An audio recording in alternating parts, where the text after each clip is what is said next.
I lost my longest friend last year. He didn't die, but the friendship ended. When he called me and told me that he was dating my abusive ex, I knew that would be the last time we talked. He was calling me back after his birthday and I'm asking how it went. And then he brings up the party my ex threw for him. I knew it was my ex because he mentioned the name.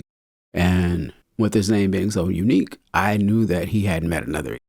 But I had this thought like, that's interesting. I didn't know you guys were that close. Because this same friend helped me leave this ex. They helped me pack my shit in a U-Haul and move while this nigga was at work. So I'm doing that detective thing where you don't really speak and you just let the other person fill in the silence by continuing to tell you more details. So he's telling me about how when he relocated to Phoenix, he got on one of the apps and he saw someone using my ex's pictures. He assumed it was somebody using the pictures because he didn't expect him to actually be in that same place. Turns out it actually was him. And then somehow they're both hanging out because they're both familiar with one another but new to the city. And now they're a couple. And I'll be honest with you, I'm not sure if I believe that version, but I also don't care. See, my thing is that I knew the friend that I had, and he was stuck in the past when he had more than me, when I needed to borrow $20 until payday, when I needed to sleep on his couch. But any conversation about my life currently, it was always met with shade. And it took me a minute to see that his words and his tones didn't match. He wasn't happy for me when I met my husband when we first started dating. He gave me a half-ass congrats when I told him that I was married. Side note, for those wondering why he wasn't invited to the wedding, it was a city hall type wedding. We both were free and made it happen.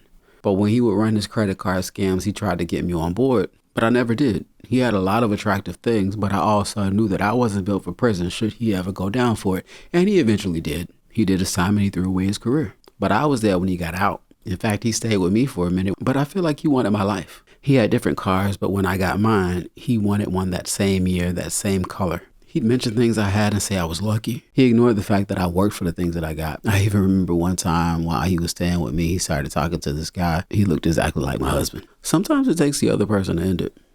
No, all we have is what we had. And I get it if you're wondering why am I not more upset or why am I not more hurt by it, but I've already mourned the situation because as I said, it was some months ago when this happened. And I wanted to sit with it before I even talked about it because I wanted to be sure how I felt about it. This ex was one of the first guys I seriously dated. It was in my early 20s and we had a 10-year age gap. I'm sure today he still looks incredible for 55. It's just something in me that can't get past my friend wanting to be with someone he witnessed me just because. Any other ex would be fine. I don't gatekeep exes. If my trash is your treasure, I'm happy for you. I love the man that I married and I've healed from that situation. But to ignore it and choose to be in bed with the lion is crazy to me. So here's a change of behavior, hopefully, but I want nothing to do with it. And I think he knows that because it's been since August and neither of us have texted or called one another.